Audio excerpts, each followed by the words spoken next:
اندر محدث ہوا کرتے تھے، اور میری امت کا جو محدث ہے وہ فاروق اعظم ہے. وہ فاروق اعظم جن کے بارے میں سرکار کہتے ہیں کہ اگر میرے بعد کوئی نبی ہوتا، چونکہ نبی نہیں ہے، اگر نبی ہوتا تو وہ عمر ہوتا.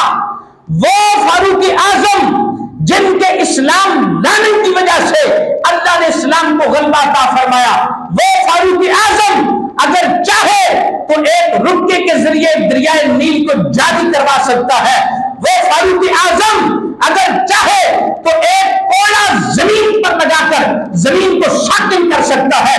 وہ فاروق اعظم جس نے 22 لاکھ میل پر اسلام کو پھیلایا، وہ فاروق اعظم جس نے نماز تراوی امت محمدیہ کے اندر شروع کروائی، وہ فاروق اعظم جن کے نام سے شیطان ڈرتا ہے، وہ فاروق اعظم جن کے سائے سے بھی شیطان بھاگتا ہے، وہ فاروق اعظم رضی اللہ تعالی عنہ جب اسلام قبول کرتے ہیں، غلامی مصطفیٰ کا پٹا اپنے گلے میں ڈالتے ہیں، چل کر جاتے ہیں بارگاہ مصطفیٰ میں.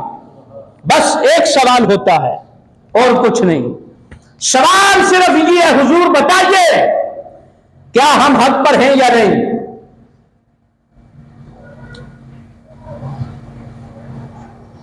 نہ اٹھے پینڈے پا ملا کوئی یار دی گل سنا ملا. حضور فائنل کوسچن ہے، اسلام قبول کر لیا، بتائیے ہم مسلمان حق پر ہیں یا نہیں ہیں؟ حضور نے فرمایا ہاں ہم حق پر ہیں. عمر کہتے ہیں حضور پھر آج ہم کعبے میں نماز پڑھیں گے.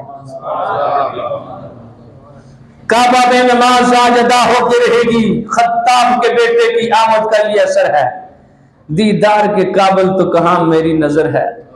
یہ ان کی عنایت ہے کہ رخ ان کا ادھر ہے. فرمایا عمر کے اسلام لانے سے پہلے عبادت تو مسلمان کرتے تھے مگر چھپ کر سجدے ہوتے تھے، مگر فاروق اعظم کے ذریعے اللہ نے اسلام کو وہ غلبہ عطا فرمایا کہ چھپ کر عبادت کرنے والے مسلمان سایہ دیوار کعبہ کے اندر مصروف عبادت کرنے لگے.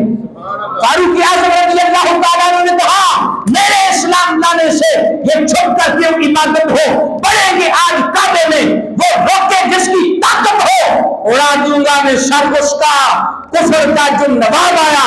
تمہیں یارو مبارک ہو عمر ابن خطاب آیا.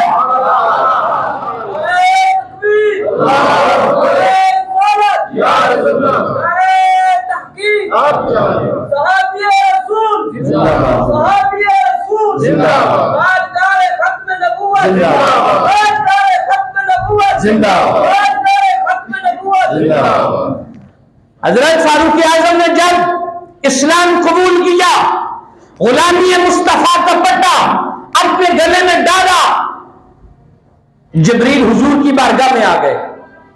حضور نے پوچھا جبریل کیوں آئے؟ فرمایا یا رسول اللہ میں خود نہیں آیا، مجھے میرے اللہ نے بھیجا ہے. فرمایا حضور ایک پیغام لے کر آیا ہوں. فرمایا جبریل بتاؤ وہ پیغام کیا ہے؟ فرمایا یا رسول اللہ پیغام یہ ہے کہ لقد استبشر اہل السماء باسلام عمر.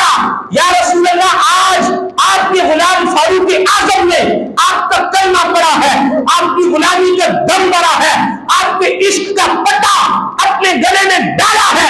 یا رسول اللہ عمر کے اسلام قبول کرنے کی وجہ سے آسمان پر رب کے فرشتے خوشیاں منا رہے ہیں اور زمین پر آپ کے غلام نعرے لگا رہے ہیں.